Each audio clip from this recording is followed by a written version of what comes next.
दोस्तों नमस्कार, मैं हूं डॉक्टर ललित। आप सभी का स्वागत करता हूं मैथमेटिक्स के आज के सेशन में और आप सभी लोगों का यहाँ बहुत-बहुत के साथ-साथ अगर आप लोगों ने अभी तक हमारे चैनल को सब्सक्राइब नहीं किया है, तो जल्दी से सब्सक्राइब कर लो, वीडियो को लाइक कर दो और शेयर करना बिल्कुल भी ना भूलो अपने दोस्तों के। कमेंट करके बताओ आपको क्वेश्चन। तो शुरू करते हैं आज की कहानी और लेते हैं पहला प्रश्न विदाउट एनी डिले। क्वेश्चन आपके सामने लिखा हुआ है, एंगल एबीसी 90 डिग्री है और बीसी डीई के समांतर होने पर यदि एबी बराबर 12, डीबी बराबर 6, बीसी बराबर 10 सेंटीमीटर हो तो डीई की लंबाई कितनी होगी, ये आपको बताना है। Good evening to everyone. अच्छा प्रश्न है आपके सामने लिखा हुआ है, एबीसी में जो एंगल बी है यानी वो 90 डिग्री का, ये वाला 90 डिग्री का है। बीसी आपके सामने दिया हुआ है, बीसी ऑलरेडी कितना है दैट इज, और डी समांतर है, दोनों पैरेलल हो गए आपस में। सुने का, अगर बीसी की लंबाई 10 है और एबी की लंबाई 12 है, डीई की लंबाई इसकी लंबाई आपको बतानी है, जबकि बीडी की लंबाई 6 है। ठीक है, तो ये क्वेश्चन आपके सामने है और शायद आपको थेल्स प्रमेय याद हो। आपको थेल्स प्रमेय के बारे में जानकारी होगी, मेरे हिसाब से तो पक्का पता होगा कि थेल्स प्रमेय क्या कहती है। फिर भी नहीं पता तो मैं आपको बता देता हूँ थेल्स प्रमेय का रीजन क्या है। तो अगर थेल्स प्रमेय की बात करते हैं तो ये कैसा त्रिभुज है, ये सर्वांग त्रिभुज हो गए, क्योंकि अगर ये दोनों समांतर हैं, किसी भी भुजा में अगर दो भुजाएं समांतर होती है, जैसे बीसी और डी यहाँ पर आपको पैरेलल दी गई हैं, मतलब ये कि मिड पॉइंट से निकली हैं, तो सर्वांग समता का नियम जो है वो पालन हो जाता है। और सर्वांग समता का नियम क्या कहता है कि A B upon A D is equal to B C upon C. ठीक है, ये बात समझ में आ गई होगी। तो ये आपका नियम यहाँ पर लागू हो जाता है। Is it clear? तो अब आपके सामने चॉइस है, आपको कैसे सवाल करना है, आई विल टेल यू। और इसको आप आसानी से भी कर सकते हैं, कोई प्रॉब्लम नहीं होगी। आपको भी करने, आपको फॉर्मूला पता लग गया है, A B upon A D बराबर B C upon D E, यानी A B upon A D. अब देखो ए डी तो आपको, ए बी तो पता है 12 है, लेकिन ए डी नहीं पता, तो ए डी कहाँ से कहाँ तक की लंबाई, यहाँ तक की।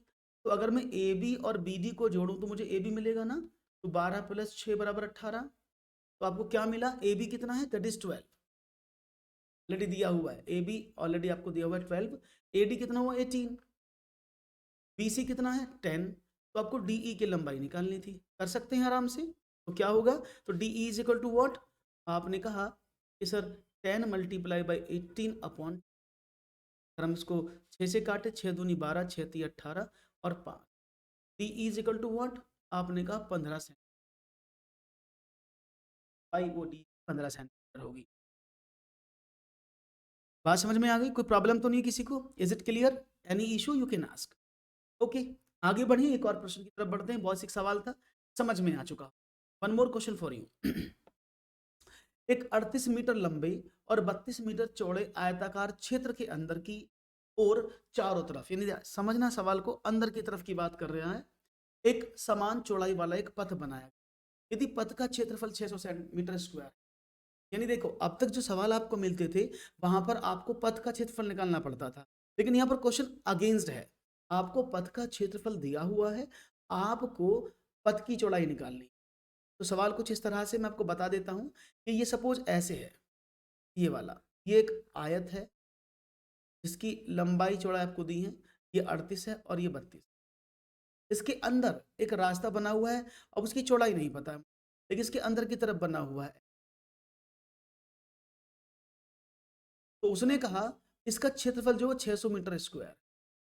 तो अब क्या करें भाई, मोटी सी बात तो यही है ना, अगर मैं इस पूरे बड़े वाले आयत से अंदर वाले आयत का क्षेत्रफल घटाऊं तो 600 आना चाहिए। यही बात है ना, कि अगर मैं बाहर वाले इस येलो वाले जो ये रेक्टेंगल बना है, इसमें से अगर व्हाइट वाले रेक्टेंगल का एरिया घटा दूं, तो ये जो एरिया है ये वाला, ये 600 है ना, इस वाले को 600, तो ये 600 आना चाहिए, का रास्ता आ जाएगा। लेकिन अंदर वाला कैसे निकाले, अंदर वाले की तो माप ही नहीं पता है। तो जब अंदर बराबर समान का है, तो यानी x यहाँ से यहाँ तक की लंबाई मानूं, अगर मैं x यहाँ से यहाँ तक की मानूं, माना चारों तरफ x मीटर चौड़ा रास्ता है, तो उसकी लंबाई कितनी हो जाएगी, आपने कहा 38 ये लंबाई थी, x इधर से कम कर दिया, x इधर से कम कर दिया, तो 38 माइनस 2x अंदर वाले की लंबाई आ गई। चौड़ाई कितनी हो जाएगी, आपने कहा चौड़ाई भी 32 ऐसे था, x मीटर ये हो गया, x मीटर ये हो गया, एक्स एक्स कम कर दिया तो कितना हुआ, आपने कहा 32 माइनस का 2। यानी अब आपको क्या पता है, एक आपको व्हाइट वाले की जो लेंथ है वो आपको पता लग गई, इसकी लेंथ क्या है। बात समझ में आ गई? लेंथ का समझ में आ गया। तो क्या हुआ, आपने क्या देखा, आपने कहा कि अगर मैं 38 गुणा 32, ये इसका एरिया होगा येलो वाले का, इसमें से अगर मैं इसको घटा दूं जो अंदर वाला था वो क्या था 38 minus 2x multiply by 32 minus 2x, that ये आपको 600 देना चाहिए। ये क्वेश्चन, इज इट क्लियर? ये क्वेश्चन आपके सामने लिखा हुआ है। तो देखते हैं क्वेश्चन में क्या मिला हमें। तो 38 मल्टीप्लाई बाई 30 माइनस, अब इसकी गुणा इसमें करें तो क्या होगा 38 इंटू 32, 38 मल्टीप्लाई बाई 32 तरफ हो गया, 38 में इसकी मल्टीप्लाई की तो 76 x, इसकी मल्टीप्लाई की तो कितना हुआ, आपने कहा माइनस का 32x 64, और ये क्या हुआ, दो दूनी 4, प्लस का 4x, ये आपके सामने आ गया और बराबर 0। तो मतलब क्या हुआ, अब देखो अगर मैं इसको माइनस ओपन करता हूँ what it will give you, it will give you, यहाँ कर देता हूँ 38 multiply by 32 minus 38 multiply by 30 plus 64 सात 140, 140x माइनस का 4x, इससे ये कट गया पूरा पूरा, 38 38 काट देंगे, पूरा कट गया। तो अब क्या मिला आपके सामने, अब आपके सामने देखा क्वेश्चन आपके सामने बहुत सिंपल सा आपके सामने फॉर्मेट में आ चुका, अब इसको आप आसानी से कर सकते हैं। तो और इसके बराबर था 600 के बराबर, क्या करें, आपने कहा माइनस का 4x² प्लस का 140x और माइनस का 600 इज इक्वल, माइनस से डिवाइड कर दे -2 से तो क्या बनेगा, आपने कहा 2x², 4 से डिवाइड कर देते हैं तो x² प्लस 4 दूनी 8, 4 पंजे 20, तो 40 माइनस x² माइनस 35 का कम पड़ा, that is what, that is 35x और प्लस का 150। अब इसके फैक्टर करने आपको बाकी रह गए, अब इसके सिर्फ फैक्टर करने आपको, मैंने माइनस का भी डिवाइड साथ में कर दिया है, प्लस का 150, अब इसके फैक्टर कर लो, अब x का वैल्यू मिल जाए। अब 150 के ऐसे दो फैक्टर आपको करने हैं, 150 के ऐसे दो फैक्टर आपको करने हैं जिनको जोड़ने पर 35 आए और मल्टीप्लाई करें तो कितना है 150 है, तो 30 और 5 होते हैं ना, 30 पंजे 150, तो मैं लिख दूं x² माइनस का 30x माइनस का 5x प्लस का 150, x कॉमन निकले तो x माइनस का 30 और माइनस का 5 बाहर निकालें तो x, तो ये क्या बना, ये आपके सामने आया x माइनस का 5 बराबर 0, x माइनस का 30 बराबर 0, तो x बराबर 5 होगा या x बराबर 30 होगा। अब दोनों में से आप भाई मोटी सी बात देखो, अगर आप 32 में से 2x घटा देंगे तो ये तो वैल्यू नेगेटिव पहुंच जाएगी। अगर मैं चौड़ाई निकालूं 32 माइनस का 2x, इट मीन 32 माइनस का 60, तो ये तो पॉसिबल नहीं है, तो right option is 5, x is equal to 5। Clear है? तो बेसिक तरीके से तो ये था, या आप ऑप्शन की हेल्प भी ले सकते हैं, it is not a problem. अगर ये तो मैंने बिल्कुल बेसिक से बताया कैसे कैसे आपको कॉन्सेप्ट समझ में आए। इसके साथ साथ आप क्या कर सकते हैं, आप ऑप्शन भी ले सकते हैं, इस तो हो ही नहीं सकता, तो 5 लेके करेंगे तो अंदर की लंबाई कितनी हो जाएगी, 38 में से 5 10 घटाएंगे तो 28, 32 में 10 घटाएंगे तो 22, तो इन दोनों को घटाएंगे तो 600 आ जाएगा। क्लियर है? वालेकुम अस्सलाम। क्लियर, समझ में आ गया? तो प्रॉब्लम तो नहीं किसी को, तो राइट ऑप्शन इज 5। एक और सवाल, त्रिभुज ABC एवं त्रिभुज DEF के परिमापों का अनुपात 4:1 हो तो उनके क्षेत्रफल का अनुपात क्या? If the ratio of perimeter of triangle ABC and DEF is 4:1, then what will be the ratio of their areas? उनके एरिया का आपको बताना है। हालांकि मैं आपको बता दूं, अगर मैं ट्राइंगल की बात करता हूं यहाँ पर, तो ट्राइंगल ऐसे है ABC, और इसकी बात करिए ट्राइंगल दूसरा है दैट इज DEF। अब क्या करें, इसका प्राइम क्या होता है, अगर इनको जोड़े ना AB plus BC plus CA is equal to 4 है। इसको देखें तो ये क्या हो जाएगा, DE plus EF plus DF, ये 1 है, तो अगर इसको उसको डिवाइड करें तो परिमाप बटा परिमाप ये आ गया। तो जब भी दो त्रिभुजों का परिमाप दिया होता है तो उनका जो क्षेत्रफल होता है वो क्या होता है, वर्गानुपात होता है। क्या होता है, वर्ग अनुपात। यानी अगर उनके परिमाप लिखे हैं 4 1 तो उनका एरिया क्या होगा, 4 का square upon 1, 16 ratio, that is the right answer. Clear है, बात समझ में आ गई। ये मैंने इसलिए बताया परिमाप क्या होता है, सभी भुजाओं का टोटल परिमाप कहलाता है। Now it is clear I think, कोई दिक्कत तो नहीं किसी को, बहुत बढ़िया। तो आपने एरिया आपके सामने आ गया 16 1, बहुत बढ़िया। तेजी से करेंगे क्वेश्चन क्योंकि क्वेश्चन बहुत सारे करने होते हैं, क्वेश्चन थोड़े से टफ भी हो सकते हैं आपके अकॉर्डिंग। चलो, 3 भिन्नों का योग 2 सही 11/24 है। सबसे बड़ी भिन्न को सबसे छोटी भिन्न से भाग देने पर 7/6 प्राप्त होता है, जो कि बीच वाले भिन्न से 1/3 अधिक है। भिन्न कौन सी है? अब या तो ऑप्शन उठा लो, इट्स योर चॉइस, या फिर आपको इसको एग्जैक्टली सॉल्व कर, थोड़ा सा टिपिकल घुमाने वाला क्वेश्चन होगा, इसमें कोई दो राय नहीं है थोड़े से। तो क्वेश्चन क्या, 3 भिन्नों का योग, यानी 3 भिन्न आपके सामने दी हुई हैं। अगर मैं कोई भी 3 भिन्न मानूं तो अगर हम माने तीनों भिन्न क्या है, एक्स वाई जेड है, तो इन तीनों को जोड़ोगे तो कितना आना चाहिए, 2 सही 11/24 ये आना चाहिए। अब उसने कुछ कंडीशन दी है और ये मैंने माना है कि x सबसे बड़ी भिन्न है, y से छोटी और z सबसे छोटी। तो उसने दो ऑप्शन दिए कि सबसे बड़ी भिन्न को सबसे छोटी भिन्न से भाग देने पर। अब सबसे बड़ी भिन्न मैंने मानी x, अगर मैं x में सबसे छोटी भिन्न z को डिवाइड करता हूं तो मुझे क्या मिलता है, 7/6 आता है, कोई प्रॉब्लम नहीं है। दो का भी अगर ओके बी, अभी देख लेते हैं, इज इट क्लियर, कोई प्रॉब्लम नहीं।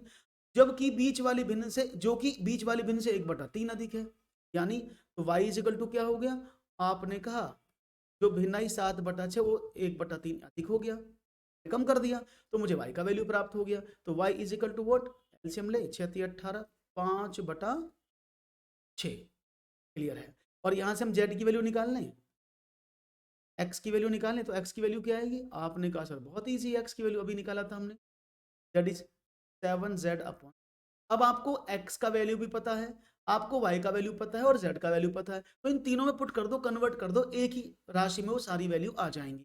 तो x की वैल्यू क्या थी, यहाँ लिख देता हूँ 7z/6 प्लस y की वैल्यू क्या है 5/6 और z है ही z, और वो किसके बराबर है, इसको मैं सीधा सॉल्व कर लेता हूँ, इट इज 59/24, 24 दूनी 48 और 49/24, इज इट क्लियर। अब यहाँ से आप z का वैल्यू आसानी से निकाल सकते हो, अब कोई प्रॉब्लम नहीं होनी चाहिए। अब आपने एलसीएम ले लिए, 6 इसका एलसीएम आया 7z plus 5 plus 6z is equal to 59/24। क्या करें, 7 6 13, z प्लस का 5 is equal to 59/20 multiply by 6 और 13z is equal to what, 59/24 multiply by 6 minus. Clear है, सबने बी आंसर दे दिया, मुझे लग रहा है कि सबने तेजी से आंसर कर दिया है, कोई बात नहीं है। तो 13z इज इक्वल टू 39/4 और z का वैल्यू निकालें तो 13 का भाग कर दें, 13 3 39, तो z इज इक्वल टू 3/4। तो जो लास्ट वाली भिन्न 3/4 है जो कि इसमें ही आ रहा है, और बाकी दोनों आप आराम से वैल्यू पुट करके निकाल सकते, कोई प्रॉब्लम नहीं होगी। बाकी तो भाई एक मैंने z निकाली, अगर आपको x निकालना तो 7z/6 कर दो, तो y ऑलरेडी 5/6 है तो y भी मिल गया मुझे, तो 5/6 और 3/4 तो दो ऑप्शन मिल गए, हालांकि y यही मिल गया था, y से भी आप निकाल सकते थे। क्लियर है, तो right option B. By option भी कर सकते थे आप, इन सबको जोड़ने पर 24। अब देखो ऑप्शन से कैसे करेंगे, ऑप्शन भी बता देता हूं, अगर आपको ऑप्शन से करना है तो ये बहुत ईजी था, मैं दोनों तरीके बता रहा हूँ, शॉर्ट भी और ब्रॉड भी। अब देखो अगर मैं एलसीएम की बात करता हूं तो इसका वैल्यू कितना आना चाहिए, 59/24। अगर मैं इनका एलसीएम लेता हूं तो 24 नहीं आएगा, इन तीनों का एलसीएम ले तो 24 इसका एलसीएम है, बस तो आंसर मिल गया। चुटकी बजा के भी आंसर ले सकते हैं, है ना। लेकिन क्वेश्चन को समझ में भी आना चाहिए कि उसने क्या भाषा का प्रयोग किया है। हालांकि उत्तर तो उसका मैंने 1 सेकंड में निकाल दिया कि भाई 24 इसी में आ रहा, बाकी किसी में 24 एलसीएम ही नहीं बन रहा, है ना। ऑप्शन से एक बार कैच आउट कर लिया, आपको आंसर मिल। एक और, दो संख्याओं का लैसे उनके मैसे का 12 गुना है ना, LCM of two numbers is 12 times of HCF. मैसे और लैसे का योग, एलसीएम और एचसीएफ का सम जो है वो 403 है, कि उनमें से एक संख्या 93 है तो दूसरी संख्या क्या होगी। क्वेश्चन नंबर 5 आपके स्क्रीन पर है और मैं चाहूंगा आपका जवाब आसानी से और तेजी से मिलने की तो उम्मीद है। You will get the answer. बहुत ही सिंपल सवाल है कि एलसीएम जो है वो एचसीएफ का 12 गुना। इजीली मैनेज कर सकते हो क्वेश्चन। चलो बता, उसने बोला कि दो संख्याओं का एलसीएम मैं एचसीएफ का 12 गुना है। अगर आप एचसीएफ को आपने कहा चलो मैं इसको एक्स ही मान लेता, तो एलसीएम क्या हो जाएगा, आपने कहा 12 गुना तो 12x। उसने कंडीशन क्या दी कि एचसीएफ और एलसीएम का योग 403 है, यानी इन दोनों को ऐड करोगे तो क्या होगा, x प्लस 12x बराबर 403, यानी 13x इज इक्वल टू 403, यानी x is equal to what, 403 upon 13 3 39, 13 एकम 13, तो x बराबर 31। आपको जो x मिला है वो 31 है, तो एचसीएफ कितना हुआ 31 और एलसीएम कितना हुआ 12 गुना 31, दैट इज 12 एकम 12, 12 3 36 और 1। अब आपको एलसीएम पता लग गया, एचसीएफ आपको पता है कितना है 31, एलसीएम आपको पता है कितना है 372, और आपको एक संख्या ऑलरेडी दी है 93, एक संख्या भी दी है 93। आपसे पूछा है दूसरी संख्या बता दो, तो भाई दूसरी संख्या निकालने में तो शायद कोई दिक्कत ना आए। आपको फॉर्मूला पता है ना कैसे करते हैं, पहली संख्या गुणा दूसरी संख्या बराबर एलसीएम इंटू एचसीएफ। तो ए कितना 93 मल्टीप्लाई बाई बी, एलसीएम कितना 370, एचसीएफ कितना 12, तो B is equal to what, इसको 93 से। अब 9 3 27, 9 चौक 36, 9 3 27, 9 चौक 36, 372 से डिवाइड करेंगे, you will get what, that is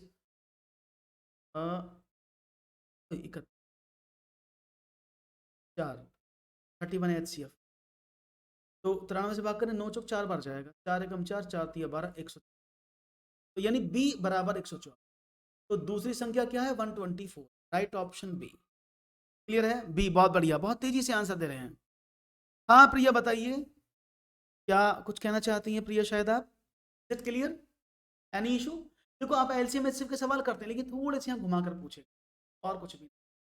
clear है, तो हमें पूरा एलसीएम एचसीएफ का कॉन्सेप्ट पता होना चाहिए, then you can find out the answer. Clear, बात समझ में आ गई। अब दूसरी बात करते हैं, एक बात और भी समझ लेते हैं। देखो अगर आप इसको ऑप्शन से करते, आपका एचसीएफ 31 आया, भाई ऑप्शन भी समझाऊंगा, आपका 31 यहाँ पर आंसर आया, तो जो भी एचसीएफ होता है वो सभी संख्याओं को बराबर काटता है। 31 93 को काटेगा, तो 31 से कटने वाली संख्या सिर्फ 124 है यहाँ पर। तो आप ऐसे भी डायरेक्ट आंसर लगा सकते थे। क्लियर है भाई, अगर आपका एचसीएफ आपने निकाला वो 31 आया, तो आगे करने की जरूरत नहीं थी ये वाला। आपको पता है कि जो भी एचसीएफ होता है वो सभी संख्याओं को डिवाइड करता है, तो यानी इनमें से कौन सी संख्या 31 से कट जाएगी, आपने कहा सिर्फ B, you can find out the answer B, no issue. Clear है, बढ़िया। तो दोनों वे में आप समझते जा रहे हैं, दैट्स वेरी नाइस, कि आपको चीजें समझ में आ जा रही हैं। एक और प्रश्न है आपके स्क्रीन पर, ये तीन संख्याएं 54 90 और x के लेस है व मैस है, एलसीएम और एचसीएफ, इसको बोलते हैं एलसीएम, इसको बोलते हैं, क्रम से 1890 और 18 है, तो x का मान बताओ। Let's see what will be your right answer. तीन संख्या आपको दी हैं 54 90 और x, उनका एलसीएम भी आपको दिया, उनका एचसीएफ आपको दिया, तो आपको बताना है x का मान क्या है। तो कोशिश करेंगे समझने की, आसान सवाल है। अब देखो, अगर मैं आपसे एक बात कहूं कि जो, भाई मोटी सी बात है, जो भी संख्या मैंने मानी, तीसरी संख्या जो x, ये तो मोटी सी बात है। कोई संख्या अगर x है तो संख्या का नहीं पता है, और उनका एचसीएफ 18 है, तो मतलब वो 18 की मल्टीपल जरूर होगी। इट में भी वो 18 ए लिख दूं उसको, क्यों, क्योंकि ए तो उसका मल्टीपल हो गया, क्योंकि एचसीएफ 18 है तो इसमें 18 की मल्टीप्लाई जरूर होगी, 100% होगी, क्योंकि एचसीएफ अगर 18 तो मतलब वो 18 से वो काटेगा उसको। तो आपके पास तीन संख्या आई क्या, 54 90 और 18a। अब आपको इसका एलसीएम निकाल, अगर मैं इसका एलसीएम निकालूं तो what will be the answer. अगर मैं बोलूं एलसीएम निकालो तो क्या करोगे एलसीएम में, तो आप इसके फैक्टर कर लो। देखो अगर मैं इसको 2 से काटूं, एलसीएम फैक्टर वाइज कराऊंगा इस, तो 2 से काटे 27 दूनी 54, 45 और 9 तो काटे 2 से, तो आपने क्या देखा तो 2 से कटता नहीं, अब 3 से काट, 3 नाम 27, 15 43, 3 9, फिर 3 से काट देते हैं, 3 तिया 9, 3 पंजे 15, 3 एकम 3, फिर 3 से काट देते हैं, 1 5 1 और 1, अब किससे काटेंगे, काट देते हैं, तो क्या बना, 1 1 1 और 1, अब ए भी रख देते हैं यहाँ पर, दैट इज एलसीएम। तो एलसीएम क्या बना, आपने कहा सर एलसीएम तो बड़ा इजी बना, वो क्या है एलसीएम, ये 2 multiply by 3 multiply by 3 multiply by 3 multiply by 5 multiply by A, LCM आया। लेकिन एलसीएम तो आपको 1890 दिया हुआ है, तो मैं पुट कर दूं 890, पुट कर दूं 1890, तो अब आपको सिर्फ ए का वैल्यू निकालना है, संख्या मिल जाएगी। तो ए इज व्हाट, आपने कहा 1890 upon 2 multiply by 3 multiply by 3 multiply by 3 multiply by 5। Clear है भाई, अब इसको काटना शुरू करते हैं। तो देखो इसको काटें, 3 तिया 9 से काटते हैं, 9 दूनी 18, 9 एकम 9, 3 से काटे 3 सत्ते 1, 5 दूनी 10 7, तो यानी a इज इक्वल टू 7 है, यानी जो a है वो 7 है। तो संख्या क्या होगी, आपने कहा इस x जो संख्या मानी थी आपने 18a मानी थी, तो संख्या क्या होगी, 18 गुणा 7 बराबर 100। क्लियर है, बात समझ में आ गई, किसी को प्रॉब्लम हो तो यू कैन आस्क। आप इसको फैक्टर से भी कर सकते थे, ये मैंने आपको ऐसे डिवाइड किया, you can use factorization method also और you will get the answer. Clear, any issue, any problem, I think there is no issue, no problem with, very nice, समझ में आ गया पूरा। तो अगर आपको ऐसा दे तो x से लेके मत बैठ जाना कि x से ही करेंगे, तो सवाल गलत हो जाएगा, क्योंकि x जो संख्या है वो 18 का मल्टीपल होगी, इसलिए मैंने उसको 18a माना। a मीन्स कोई भी इंटीजर वैल्यू जो 18 की मल्टीपल हो, तो हमने a का वैल्यू निकाला 7, 18 का मल्टीप्लाई इसमें कर दिया, आपको आंसर मिलेगा 106। एक और सवाल लूंगा, शुरू करते हैं, बताइए वह सबसे छोटी संख्या जिसे 6,80,621 में जोड़ने पर योगफल एक पूर्ण वर्ग संख्या बन जाए वो क्या है। Smallest number which when added to 680,621 gives the sum a perfect square will be what? तो देखते हैं आपका जवाब क्या मिलता है। इसको दोनों तरीके से कर सकते हैं, इसको बाई ऑप्शन करेंगे, it will be beneficial for you.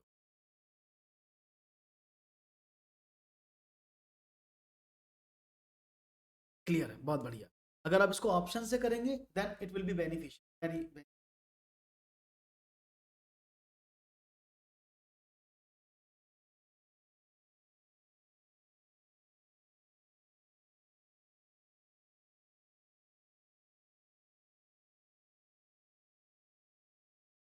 Okay, बड़ा सा नाटा है, चलो समझते हैं। देखो कुछ अगर आपको रूल पता है ना कि आप आसानी से कर सकते, जैसे मैंने कहा ये वाला, इसमें 4 ऑप्शन बन सकते हैं, या तो संख्या क्या बनेगी 680 62, भाई 4 जोड़ दोगे तो 5 बन जाएगा,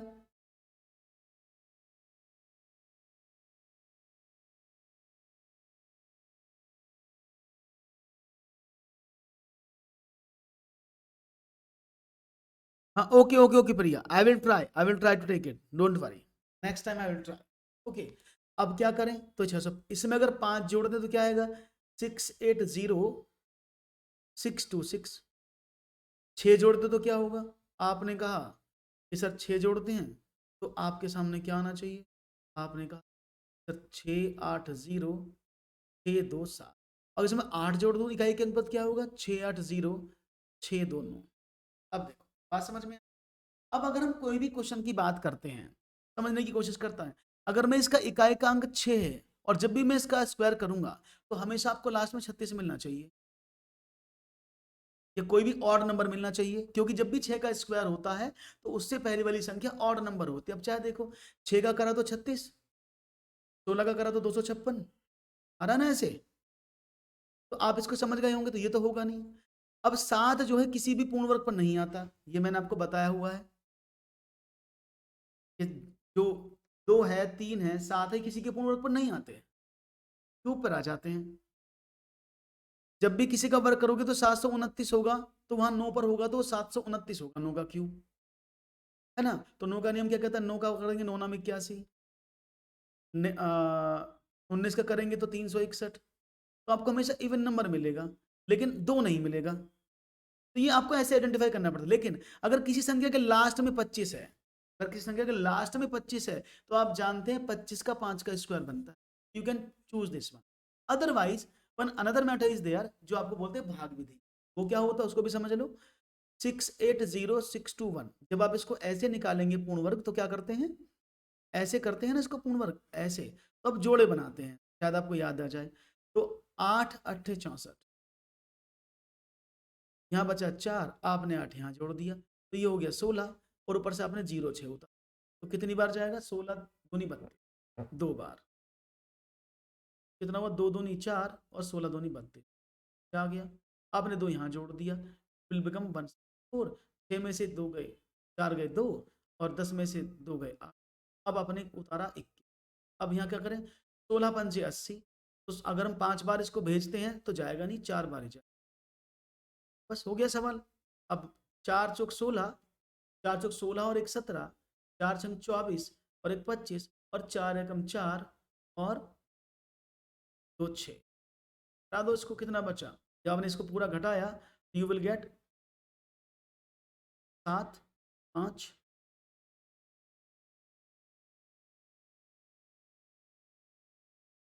4 चौक, कितना हुआ, दैट इज 5 4 6। यानी ये एक्स्ट्रा है, ये एक्स्ट्रा है।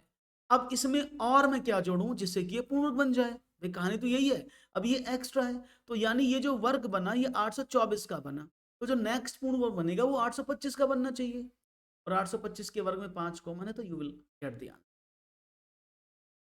ठीक है ना, बात समझ में आ गई, कोई प्रॉब्लम नहीं है। तो दोनों तरीके से कर सकते हैं, बाय ऑप्शन भी और by this method, division method से भी आप कर सकते हैं। चॉइस हमेशा आपकी रहेगी, कैसे करना। ये यानी ये स्क्वायर तो पता लगे ना, 24 और 25 के बीच में आएगा, तो 24 का से तो ये 24 का निकाला आपने, 25 का क्या बनेगा, आपने सिर्फ। एक और सवाल, बहुत अच्छा सवाल है, करने की कोशिश करेंगे, विजिबल होगा सबको। 9 to the power n multiply by 3 square multiply by 3 to the power minus n by 2 minus 2 minus 27 to the power n upon 3 to the power 3m multiply by 2 to the power 3 is equal to 1 upon 27 हो, तो m minus n का मान बताओ। देखूंगा इसका जवाब मुझे क्या देंगे आप। सिंपल सवाल है, बस थोड़ी सी कैलकुलेशन ज्यादा हो सकती है, लेकिन प्रश्न जो है वो गलत नहीं हो, आप आसानी से इसको कर लें। तो मुझे उम्मीद है कि इस सवाल को करने के लिए आप पूरी कोशिश करेंगे और मुझे समझाने का प्रयास भी करेंगे।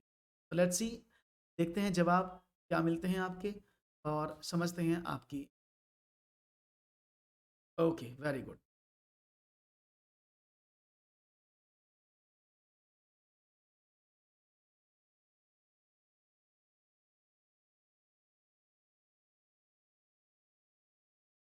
तो समझ में आ रही है बात, जब ऐसे सवाल फंसे, इसको बोलते हैं सर्ट, इसको बोलते हैं इंडिसीज। मैंने आपको बाबा बताया है,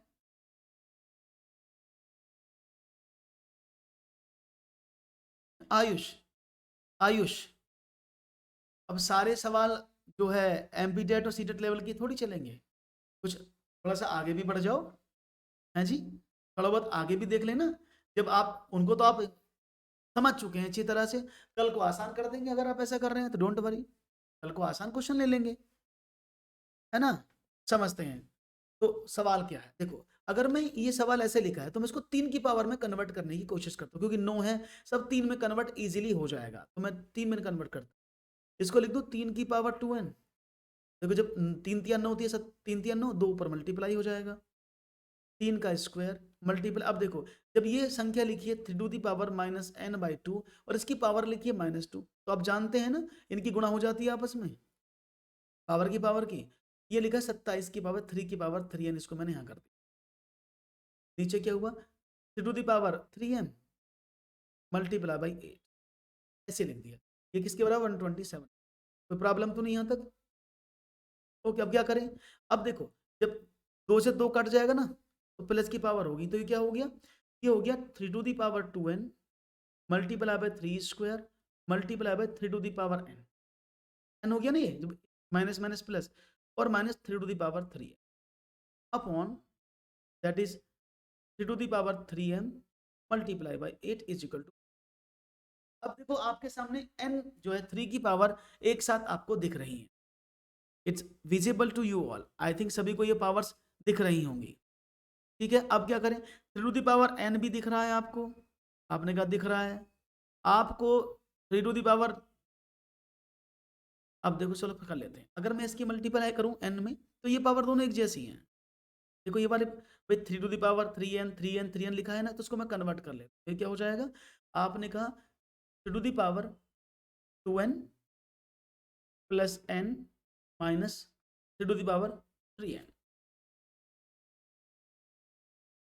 यहाँ तक कोई प्रॉब्लम? सर ऐसे प्रश्न देखकर स्टूडेंट्स की कमी आती है क्लास में, मैंने बोला कि चलो सर की क्लास में, बोल रहे कि सर बहुत अब चलो मैं आगे से आसान कर दूंगा, don't worry, I will try my level best to reduce the task, don't worry, I will try to reduce the task from next class. मैं उन क्लासेस में आपको आसान क्वेश्चन ले दूंगा, लेकिन ये तो आपको अच्छी होनी चाहिए कि आप रेटेड क्वेश्चंस को नहीं पढ़ते हैं, कुछ अच्छे क्वेश्चंस आपको मिल जाते हैं करने के लिए, तो ये तो अच्छी बात है, कोई बात नहीं है। चलो मैं कोशिश करूंगा जिससे कि आपकी जो प्रॉब्लम्स हैं वो रेज ना हो और मैं आपको आसानी से क्वेश्चंस को करा पाऊँ, ठीक है, डोंट वरी।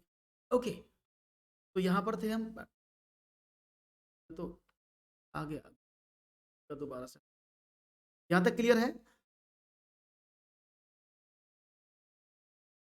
ऐसे कुछ कोई बात नहीं है, अब जब आएंगे तो उनको करना तो पड़ेगा ही, मजबूरी है। तो 3 टू दी पावर 2n आपके सामने मिल गया, 2n प्लस 2 प्लस n, इसको एक साथ कर दूं, कोई प्रॉब्लम तो नहीं किसी को? बस प्रॉब्लम नहीं होनी चाहिए, तो मैंने सबको इकट्ठा कर दिया, इनको क्या कर दिया, मैंने कहा 3 टू दी पावर 2n, क्योंकि अब देखो यहाँ एक चीज को हमेशा याद रखना, क्योंकि जब आप इन क्वेश्चंस को करेंगे you will get lots of things, you will get lots of things to understand. यहाँ तक कोई प्रॉब्लम किसी को नहीं है ना?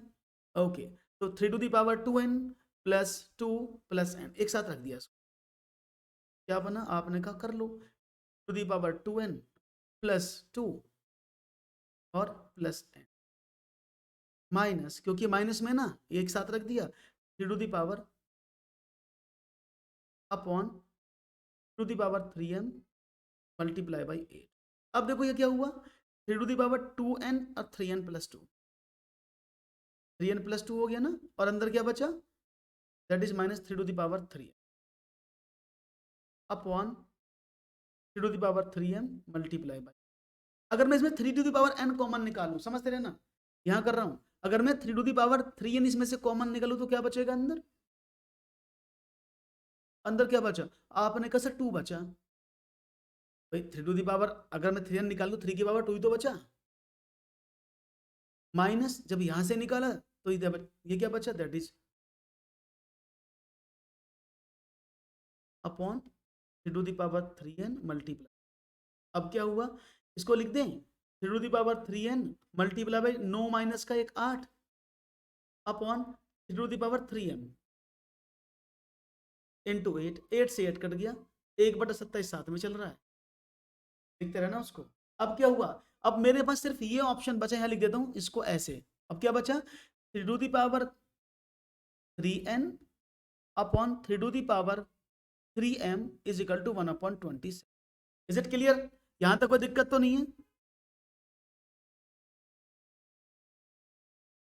बस मेरा नाम टाइप करो, यू विल गेट इट, यहां तक कोई प्रॉब्लम तो नहीं है? अगर मैं इसको ऊपर ले जाऊं तो ये क्या हो जाएगा, पेज थोड़े छोटे पड़ रहे हैं आजकल, तो 3 to the power 3n minus 3m is equal to 1/3 to the power 3, 27 को 3 टू दी पावर 3 कर दिया है।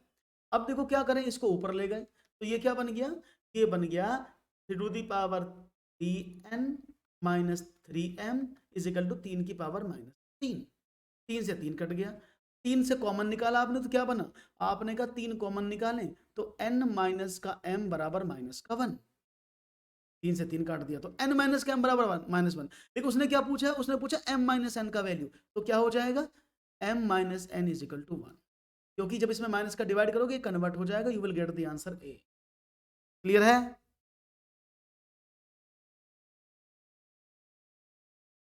बहुत बढ़िया, तो आपको m माइनस एन निकालना था, तो बस थोड़ी सी कैलकुलेशन है, मैं क्वेश्चन का लेवल थोड़ा सा कम कर देता हूँ जिससे कि कोई प्रॉब्लम ना हो आपको। ओके डोंट वरी, हाँ बच्चे थोड़े से छोड़ के जाने लगे हैं क्लास को, कह रहे हैं सर बहुत ही बेकार क्वेश्चन है ये, तो हमें ये पेपर में मिले हुए क्वेश्चन है, याद रखना, आपको मिलेगा अगर आप तैयारी कर रहे हैं, तो don't afraid by these questions. हाँ, वो आयुष आपने सही निकाला है, आपने निकाला n माइनस एम। अगर आप n माइनस एम निकालेंगे इट इज -1, लेकिन जब आपको पूछा क्या m माइनस वन, तो माइनस का मल्टीप्लाई कर दो दोनों साइड, तो it will convert into plus. Okay, एक और सवाल। चलो बहुत आसान सवाल दे रहा हूँ, अब तो कुछ आपको शांति में लाता हूँ, थोड़ा परेशान हो रहे हैं ज्यादा, थोड़ा शांति में आ जाते हैं। एक छात्र को एक संख्या में 8/17 से गुणा करने के लिए कहा गया, लेकिन उसने संख्या में 8/17 से भाग दे दिया। उसका उत्तर सही उत्तर से 225 अधिक आया, वो संख्या क्या थी? अब तो आसान है, हाँ मैं करा रहा हूँ, डोंट वरी। अब तो आसान है, इसको तो कर लोगे, कोई दिक्कत नहीं है। तो देखते हैं जवाब क्या मिलता है आपका।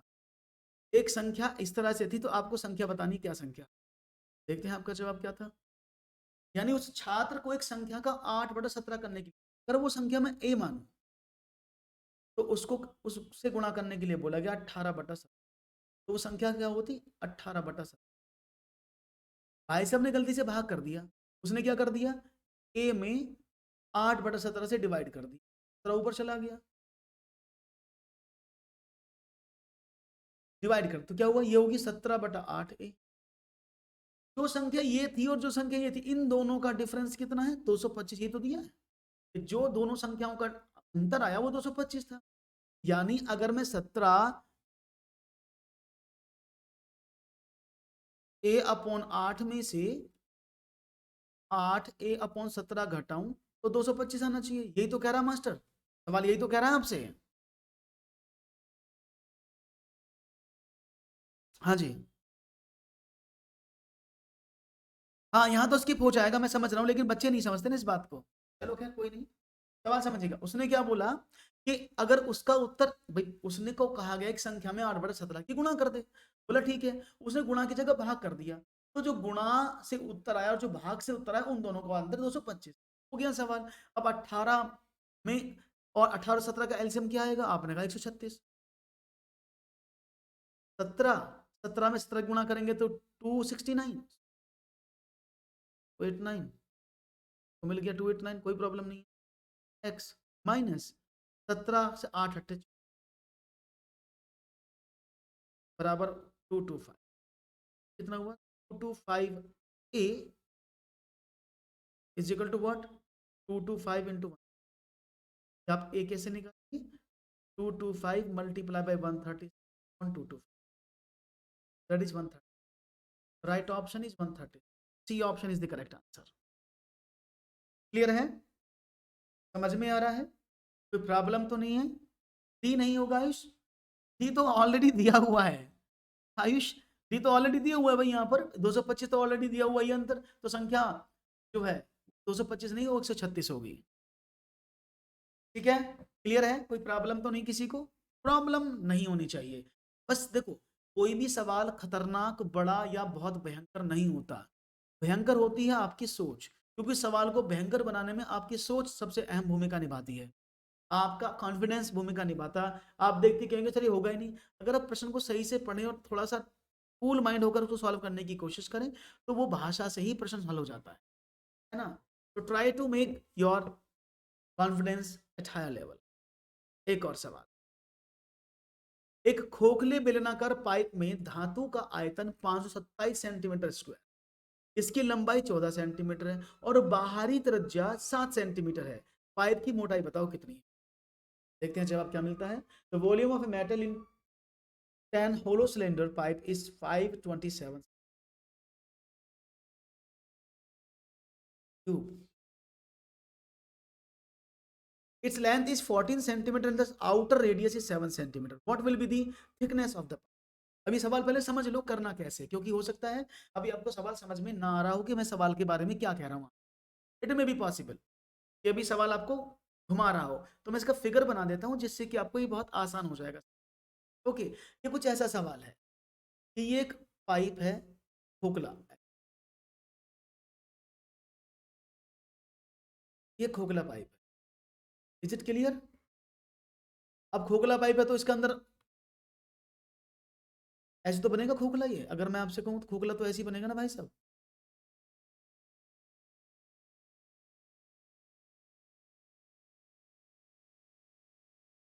ये तो बनेगा खोखला पाइप, ऐसे तो होगा। ये उसकी सतह जिसकी आपको बात पूछी है, ये उसकी वो सरफेस है, यानी इसकी मोटाई पूछी है। अब उसकी जो हाइट है वो 14 सेंटीमीटर, डोंट, कोई प्रॉब्लम नहीं है। उसने बोला बाहरी त्रिज्या, देखो बाहरी त्रिज्या का इसमें दो रेडियस हो गई, एक तो अंदर वाली सतह की रेडियस जिसको आप बोलते हैं छोटा आर, एक होगी बाहर वाली रेडियस जिसको बोलते हैं बड़ा आर। तो अगर मुझे इसकी मोटाई निकलनी है तो मुझे से बाहर वाली त्रिज्या से अंदर वाली त्रिज्या को घटाना है, तो काम करना है। अगर मैं इसकी बाहर वाली इस पूरी रेडियस से अंदर वाली रेडियस को कम कर दूं तो मुझे इसकी मोटाई मिल जाएगी ना इस वाले की, यही तो सवाल है। अगर मैं इस बाहर वाली रेडियस से अंदर वाली रेडियस को घटा दूं तो मेरा आंसर मिल जाएगा। अब मुझे बाहरी रेडियस तो दी है, आंतरिक त्रिज्या नहीं दी है। अगर मुझे छोटा आर पता लग जाए, यानी आंतरिक त्रिज्या पता लग जाए, इनर रेडियस पता लग जाए, तो मैं सवाल को आसानी से कर सकता हूं, कोई प्रॉब्लम नहीं होगी। ये बात किसको समझ में नहीं आई? मेरे साथ सबको समझ में आ गई होगी, यहाँ पर कोई भी बड़ी चीज नहीं है। क्लियर है? अब बेलन का आपको दिया है क्या आयतन। अब देखो खोखले बेलन का आयतन क्या होता है, पहले बताओ बेलन का आयतन क्या होता है। आपने कहा सर बेलन का आयतन तो पाई आर स्क्वायर एच होता है, क्योंकि बेलन खोखला है। तो खोखले बेलन में क्या करेंगे, क्योंकि बेलन खोखला है तो उसमें क्या करेंगे, that is pi r square h होता है ना। तो आर यहाँ पर दो है, बस इसको बदल दो थोड़ा सा, तो क्या हो जाएगा pi H into R square minus, ये वॉल्यूम है, बस इतना सा काम करना है। जब भी आपको खोखले बेलन का मिले तो यानी उसकी मोटाई के सापेक्ष में हम उसको, तो वो ऑलरेडी आपको दिया है कितना, 527, बस। अब पाई का मान कितना होता है 22/7, एच का मान कितना है 14, आर स्क्वायर आपको पता है 7 का, इसका स्क्वायर नहीं पता, और ये 527 के बराबर, 7 से काटा 2 बार, ओके। तो 7 का स्क्वायर माइनस आर का स्क्वायर कितना हुआ, 527/22 दूनी हो जाएगा ना। हाँ जी, यहाँ तक कोई डाउट? जब भी किसी को कोई डाउट आए तो मुझे प्लीज बता देना। एक मिनट, ये उल्टा लिखा है, इसको थोड़ा सा सही करिएगा, ये 72 है, मिसप्रिंट हो गया है, क्योंकि इससे नहीं बनेगा, मुझे याद आया, इसको चेंज नहीं कर पाए। 572 तो कटेगा ही नहीं, ये क्वेश्चन को 572 कर लीजिएगा, दैट इज, मैं कर देता हूँ, इससे ये सही नहीं आएगा, दशमलव में आएगा, ऑप्शन नहीं मिलेगा, इट्स 5। अब ठीक है, अब 572/44 आपके सामने आ गया। अगर मैं 572/44 की बात करता हूँ तो 11 से काटे, 11×4 = 44, और 11×5 = 55, 11×2 = 22, तो 52/4, और 13×4 = 22। तो यानी क्या हुआ, 7 का स्क्वायर माइनस का आर स्क्वायर बराबर 13। अब साथ साथ थोड़ा 49 होते हैं, इसको उधर भेज दें तो क्या होगा, माइनस का आर स्क्वायर बराबर 13 माइनस का 36, आर स्क्वायर बराबर 36, आर बराबर 36 का वर्गमूल बराबर, तो जो इंटरनल रेडियस है आर वो कितनी है, दैट इज, तो मोटाई कितनी हुई, आर 7 था, अंदर वाली त्रिज्या 6 थी, तो 1 cent, right option is. Clear है, समझ में आ गई बात? अच्छा, ये बड़े सवालों को देखकर लोग भाग क्यों जाते हैं, मैं बड़ा कंफ्यूज हूँ। जैसे ही अच्छे लेवल के मैं सवाल लेने की कोशिश करता हूँ, स्टूडेंट्स की संख्या टूटने लग जाती है, जबकि ये सवाल एग्जाम में आ रहे हैं। I am not getting this point. इसी वजह से यूट्यूब पर जो है ना अच्छा पढ़ाने का मन नहीं करता है, इसका रीजन है, क्योंकि जितनी अच्छी वीडियो बनाने की, इतने अच्छे क्वेश्चंस को सॉल्व कराने की करते हैं यूट्यूब पर, उतने ही विद्यार्थी उसको कम देखते हैं। ये एक बड़ा इशू है, आप सही बोल रहे थे, क्योंकि सवाल को देखते औरत तेरी की इतना बड़ा सवाल हमसे तो कभी होगा ही नहीं, चलो आगे चलते हैं। पर इस धारणा को चेंज करिए, अगर एग्जामिनेशन में सवाल आएंगे तो तब कैसे करोगे, तब भी तो इसी से पास करोगे, तो ये पतन का कारण हो सकता है। चलो आगे बढ़ते हैं, एक और सवाल। यदि x बराबर √3 + √2 हो तो x³ - 1/x³ का मान क्या, 10√2, 14√2, 22√2 और 8√2। अब आपको देखना है, जब आप मुझे, सवाल आसान सा है और इजीली हैंडल। हाँ, सही कह रहे हो, मैंने कहा ना, ये मैंने बहुत ऑब्जर्व किया है, गणित आप लोगों को तभी तक पसंद आता है जब तक आप उस, यानी वो सवाल अगर मैं कराऊं जिन सवालों को आप कर सकते हैं तो आपको बड़ा आनंद आता है, लेकिन वो सवाल जैसे ही जो आपसे नहीं होगा वो आपको प्रॉब्लम क्रिएट, ये एक टेंडेंसी, ह्यूमन टेंडेंसी, मैथमेटिक्स, समझते हैं। अब देखो सवाल आपके सामने, x = आपको गिवन है।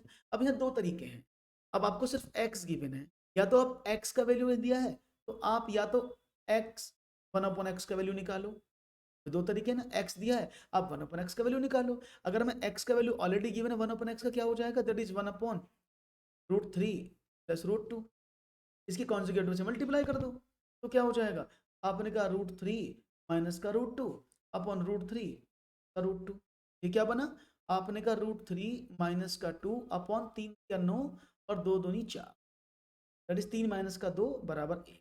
तो यानी x का वैल्यू आपको पता लगा क्या है, √3 प्लस √2, और 1/x का वैल्यू क्या है, आपने कहा कि सर √3 का √2। इज इट क्लियर, दोनों वैल्यू पता लग गई।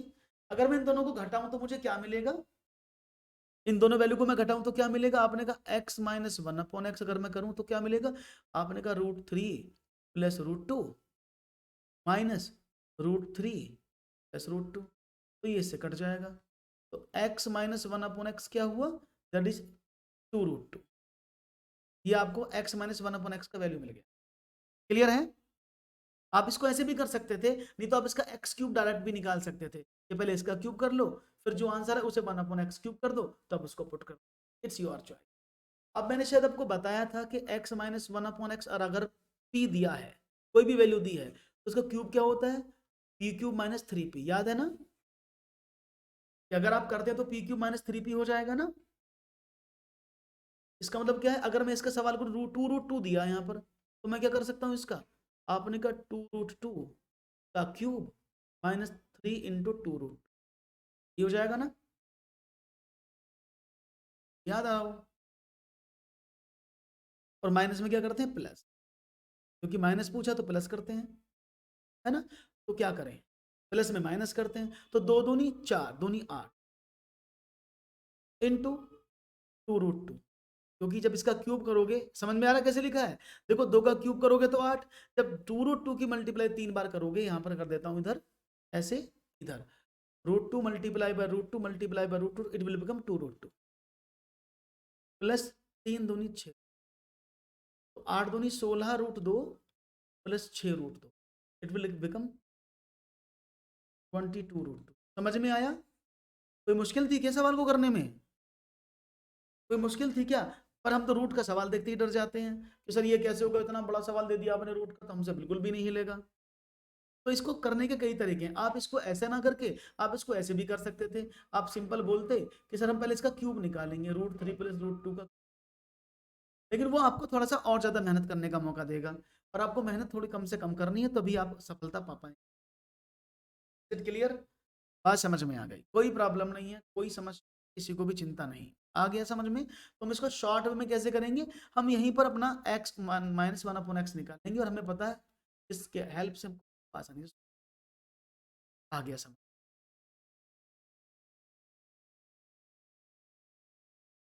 क्वेश्चन आपके सामने है, चाहूंगा मैं जवाब मिले आपका इसका, it may be possible, if it's possible then try to give the,